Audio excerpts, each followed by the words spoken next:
Naturaleza como sujeto de dolor es la ponencia que a continuación sigue a cargo del doctor Alejandro Castillejo Cuéllar, que fue comisionado de la Comisión para el Esclarecimiento de la Verdad y director del volumen testimonial de su nombre final, Cuando los pájaros no cantaban, historias del conflicto armado en Colombia. Actualmente es profesor del Departamento de Antropología de la Universidad de los Andes, director del programa de estudios críticos de las transiciones políticas y del recientemente fundado Laboratorio de Exploración Sonora, que emerge con la presentación de su primera instalación sonora performance, presentada en la exhibición documental 15 and Kassel, en Alemania. Es antropólogo de la Universidad Nacional de Colombia, máster en estudios del conflicto y de paz del Centro Europeo de Estudios de Paz en Austria, PhD en antropología de New School, entre otros. Una hoja de vida muy larga, muy larga. A mí me llama la atención de manera especial que hace parte de la Comisión para el Esclarecimiento de la Verdad. Eso me llena de alegría, de satisfacción y de orgullo. Recibamos entonces al doctor, al antropólogo Alejandro Castillejo Cuéllar.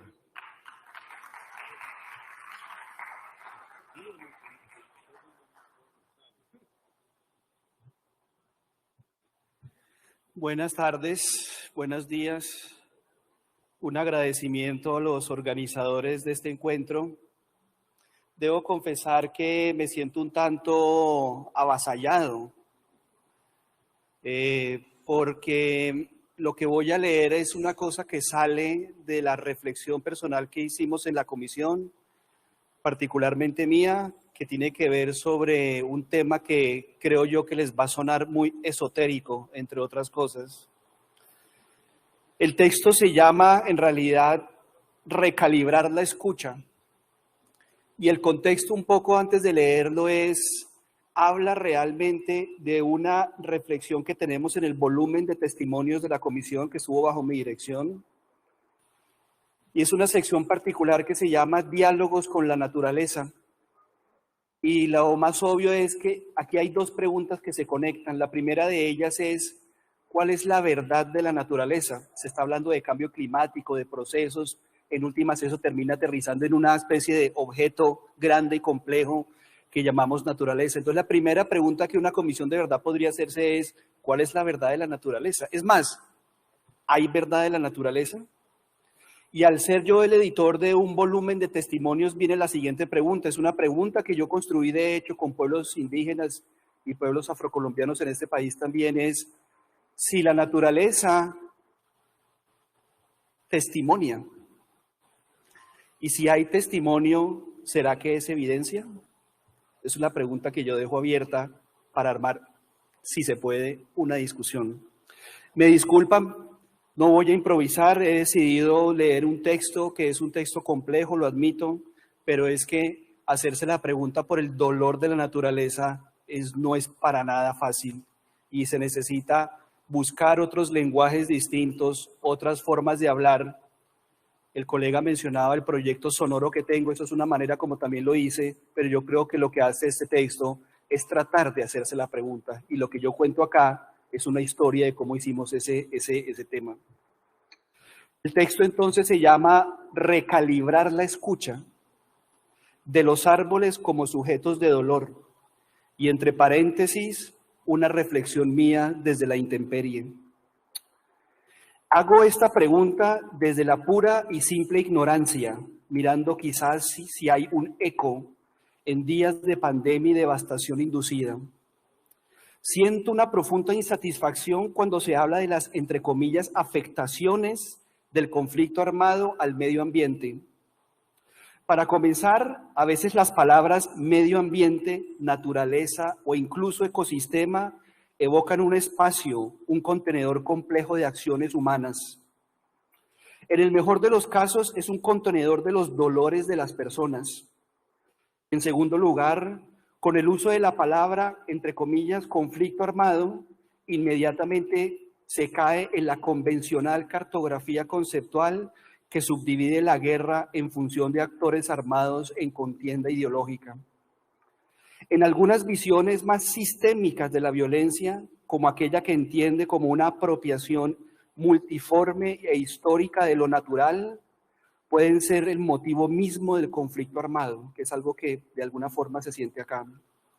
Hablar entonces de una posviolencia o de una transición a la paz en Colombia sin anudar este asunto es casi para mí una falacia. En todo caso, la naturaleza es afectada en medio de la confrontación armada. Es otra baja más, por decirlo así, otra víctima, como tantas veces lo hemos dicho. La palabra medio ambiente o naturaleza evoca pues una cierta distancia panorámica desde un sujeto que observa cómo los árboles se caen y cómo los ríos se contaminan. Se presume una exterioridad, una distancia, a pesar de las constantes referencias a la, entre comillas, interconectividad entre mundos de vida humanos y no humanos. Quizás lo que más me insatisface de estas conversaciones es que las afectaciones son frecuentemente articuladas en lenguajes económicos, en intrincadas tabulaciones de las pérdidas y de lo que se ha dejado de producir. Eventualmente todo se monetiza o sufre una mutación. La naturaleza es cosificada en estos términos, se le domestica, por decirlo así. Quisiera ser esta la única generalización que estoy dispuesto a mantener en beneficio de la pregunta por el testimonio de los árboles. Toda sociedad requiere de teodiceas seculares o religiosas, es decir, teorías del lenguaje y del dolor, que explican la naturaleza del sufrimiento humano.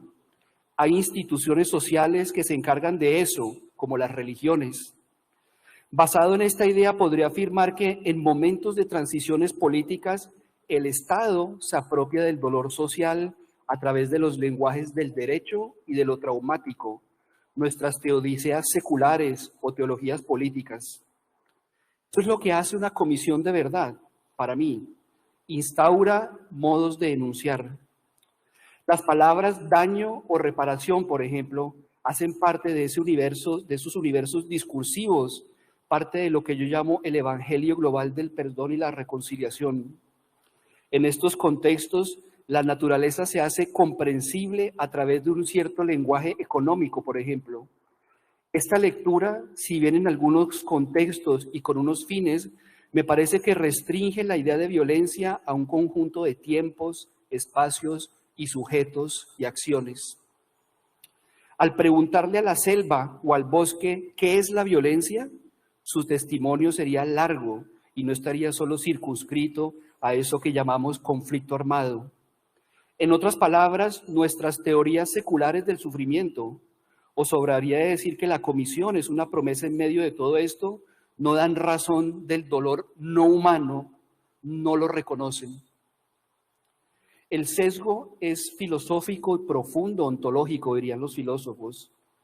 La justicia transicional es esencialmente un conjunto de mecanismos que descansan sobre una visión antropocéntrica, es decir, alrededor de los seres humanos, del dolor, que gira en torno a lo humano como el sitio o el locus del sufrimiento. Eso puede parecer muy abstracto, pero hay sociedades y mundos sociales que nos hablan de otros lugares del sufrimiento. Necesitamos recalibrar la escucha y crear otras condiciones para oír, para preguntarnos por el dolor de un río, si aceptamos tal posibilidad. ¿Cómo podríamos entonces realizar una indagación más profunda sobre las relaciones entre violencia, el medio ambiente y el dolor? ¿Qué términos tendríamos que usar para hablar de esta relación? ¿Quién puede testimoniarla, entre otras cosas? Que era la pregunta que yo me hacía en el volumen de testimonios de la Comisión para el Esclarecimiento. En un texto propio que se llama Remendar lo Social, recapitula una experiencia del retorno de una comunidad campesina a su lugar de origen, dañado por la desaparición y por la muerte. Nada más complejo que volver a donde se fue violentado. El retorno fue posible a través de la incorporación de un proceso de diálogo con los antepasados que unos mamos de la Sierra Nevada de Santa Marta realizaron a través de un árbol. El árbol, como en la obra del escritor mozambiqueño Mia Couto, estaba cicatrizado con las heridas de machete. En cierta forma, a través del pagamento y la escucha de los anteriores a través de ese árbol, se restituía un equilibrio que la violencia había fracturado. Yo hice parte de ese proceso como aprendiz y como escuelante amigo. La restitución del equilibrio implicó la restitución de una voz, un diálogo con los antepasados, sujetos actuantes o que tenían agencia dentro del mundo presente. La dimensión de lo sensible devino en un ejercicio de exploración de los ecos de la guerra y la memoria. Es decir, cuando nosotros volvemos al terreno, cuando esta comunidad campesina vuelve a su sitio donde fue violentado, la intervención de los mamos a través de la restitución de la voz con los antepasados constituía el eje central de la reparación incluso. Comenzamos entonces a construir y a pensar en las biografías de los ríos, del atrato en particular. Como el árbol, me pregunté cómo podría ser audible o escuchable las cicatrices de la naturaleza. O sea, ¿cómo podemos nosotros, y sé que esta es una pregunta absolutamente absurda incluso, cómo nosotros podemos escuchar los dolores y las cicatrices de eso que técnicamente estamos llamando cambio climático y naturaleza? ¿Cómo nosotros podemos configurar un lenguaje y un conjunto de prácticas y una conversación, incluso nacional? Porque este tema, entre otras cosas, tiene una increíble cercanía con las nuevas generaciones. Los jóvenes y las jóvenes de hoy en día se conectan con esta conversación de manera muy profunda y se hacen la pregunta finalmente, una pregunta que a mi modo de ver es muy profunda para este mundo, es cómo podemos escuchar esas cicatrices. Y lo insisto porque ese es el centro para mí es el centro de toda esta cuestión. Repito, como el árbol, me pregunté cómo podría hacerse audible o escucharse sus cicatrices, a veces basado en lo que la gente nos dijo, por ejemplo, en la comisión. Me preguntaba en qué había cambiado el mundo de las violencias, cómo había cambiado la violencia y la guerra en la naturaleza, cómo sus devastaciones tanto microscópicas e imperceptibles, entre otras cosas el tema del cambio climático también implica devastaciones microscópicas, microdevastaciones que toman muchísimo tiempo para que se hagan evidentes. La pregunta cambio climático, a mi modo de ver, es una pregunta cuando ya ese microproceso se ha convertido en algo demasiado grande. Esas devastaciones tanto microscópicas como macroscópicas. ¿Qué quiere decir entonces habitar esa herida? ¿Qué quiere decir para la gente concreta habitar mundos heridos por el cambio climático y la destrucción de la naturaleza? Y hay un conjunto de investigaciones, por supuesto, que hablan de eso. ¿Pueden los árboles ser sujetos de dolor? ¿Qué implicaría para una sociedad darle cierta subjetividad a un árbol cuando nosotros hemos sido criados en una epistemología, en un modo de pensar en donde los árboles son esencialmente objetos transformables incluso en mercancía? ¿Es el testimonio de un árbol un testimonio imposible? ¿Hay otras formas de entender el testimoniar esa imposibilidad?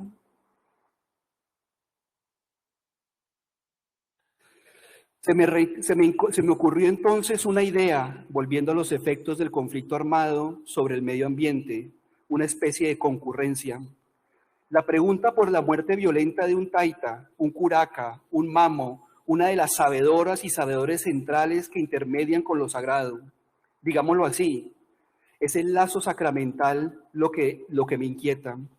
En sociedades amazónicas, por ejemplo, donde estuvimos trabajando largamente, algunos de ellos constituyen el vínculo con las entidades paralelas que habitan la selva hecha de zonificaciones mágicas cuyos flujos, relaciones y movimientos están tramados como un tejido con estas presencias.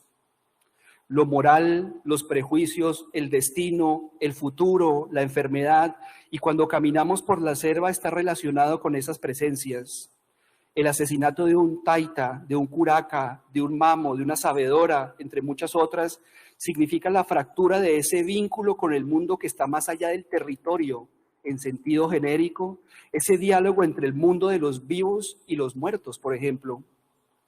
De hecho, como ya dije, las palabras entre comillas, ecología o ecosistema o medio ambiente o naturaleza son una simplificación técnica de una enorme complejidad emocional y afectiva en donde el silbido que produce el viento al surcar algunos árboles, los sonidos de los pájaros y los antepasados son entidades vivientes que interactúan, que tienen agencia en el mundo de lo inmediato. Son también sujetos de dolor, más que sujetos de derecho incluso. En este mundo, los árboles también duelen, también hieren, también sangran y también testifican, es mi argumento. Yo entiendo la violencia como una serie de capas históricamente situadas de devastación, donde el conflicto es un capítulo multiforme, pero parte de una continuidad espaciotemporal, si es contado por el río o por el árbol. Hay una íntima relación entre las caucherías de los Arana, para dar solo una muestra, entre el Congo belga y las grandes extensiones de la agroindustria en África y América Latina. No hay documento de la civilización que no sea un documento de la barbarie, escribió Walter Benjamin, el filósofo, en un texto famoso que se llama Tesis para una filosofía de la historia. Como toda devastación de formas de vida, humana y no humanas, estas dejan marcas, rastros, escombros, huellas y constituyen nudos de temporalidades y de tiempos. Desde la devastación de la guerra, que se da en diversas escalas, desde la vida íntima hasta el ecosistema. Esas son diferentes capas de violencia que implican la guerra. La guerra, como ya sabemos, es efectivamente una devastación de las vidas íntimas también en conexión con los mundos naturales y con los mundos que nos rodean. Quedan ruinas de lo social, vidas y lazos arruinados en forma de un proceso de pérdida sistémica de relaciones. La devastación no solamente hace referencia a una imagen de tierra arrasada, inhóspita, sino también implica, como lo acabo de sugerir, atender a las formas que toma, a las metamorfosis que se suscitan sobre las fragmentaciones, los silenciamientos y las ausencias naturalizadas que se presentan como parte de la religión del progreso. Aquí me acerco más bien a críticas de la modernidad, donde la razón técnica no es un antídoto contra la violencia, sino que la constituye. Auschwitz es una buena ilustración de eso. Pero también implican la posibilidad de mundos de vida, no reconstruir la vida, sino construirla desde la herida, sin la intención de retomar un momento anterior. Para demostrar que las afectaciones de la guerra al medio ambiente van más allá del lenguaje que lo cuantifica, propongo explorar la ruta de estos lazos sistémicos, indagando lo que sucede cuando la vida de un curandero o una curandera, encargados de administrar la integralidad de lo sagrado y lo natural en diálogo con otros seres, los antepasados, los invisibles, los anteriores, son asesinados. ¿Qué universos se pierden o se exterminan indefectiblemente? ¿Qué lazos cósmicos se fisuran? ¿Qué conversaciones subrepticias quedan en el vacío? Entonces, para terminar, producto de esta reflexión que dejo sobre la mesa, ¿testimonian los árboles? ¿Cuál es la relación? Otras sociedades nos han enseñado que hay otras formas del testimoniar, que hay otras maneras distintas de expresar, si se quiere, la experiencia de lo que ha sido la guerra. Hay que decir que la Comisión de la Verdad no hizo una reflexión mucho más profunda, lamento profundamente decirlo, entre otras cosas, sobre el tema ecosistémico y natural en general. Hay unas cuantas páginas en un volumen que se llama de afectaciones y hay un conglomerado mucho más sólido en el volumen testimonial, donde nosotros lo que hacemos es recoger, uno, cómo la violencia ha transformado el paisaje. Estuvimos recorriendo el Pacífico, entre otras cosas, los ríos en Buenaventura, Tumaco, toda la región. Subimos a la Sierra Nevada, nos metimos en el Amazonas, fuimos al Perijá, nos reunimos con organizaciones de campesinos y todo el mundo nos señalaba esas transformaciones del paisaje, ¿sí? Y otra manera, como también hicimos ese ejercicio, tratando de buscar, tratar de argumentar este tema de lo testimonial, ahí tenemos, por supuesto, un conjunto de historias. También hicimos la reflexión sobre qué pasa cuando la guerra asesina a los cuidadores de eso que llamamos lo natural. Y la comisión reconoce, por supuesto, todo eso. Entonces, entre el asesinato de los cuidadores y cuidadoras y las transformaciones del paisaje, se congrega lo que pudimos acceder y testimoniar desde el punto de vista de los seres humanos, lo que sucede con eso que llamamos el medio ambiente. Sin embargo, en las conversaciones con los pueblos de la Sierra Nevada y con los pueblos de la Amazonía siempre surgía la pregunta y a ellos siempre les parecía muy curioso, ¿y qué pasa con esos testimonios de los árboles? ¿Qué pasa con esas heridas de la selva en conjunción con lo sagrado también? Y de alguna forma ya aparece una noción de reparación que me parece distinta y es reparar eso desde esa visión, y estoy seguro que aquí hay compañeras y compañeros que saben mucho más de eso de lo que yo puedo saber, reparar eso que llamamos lo ambiental, esa ley originaria también implica, por supuesto, reparar el diálogo y la voz de los espíritus incorpóreos y de los antepasados y los ancestros que son parte de toda esta historia. Y ahí uno podría llamar una reparación diferencial, pero lo que me interesa es que eso, más allá de que eso se convierta, no sé, en política pública o cualquier otra cosa, es reconocer que hay muchas violencias que nosotros todavía no estamos entrenados para ver en este país y no estamos entrenados para escuchar todavía. Y eso es un proyecto pedagógico mucho más grande que me parece que tenemos que suscitar. Si queremos hablar con generaciones nuevas de estos temas, hay que buscar otros lenguajes distintos a los formalizados y a los técnicos. Mil gracias.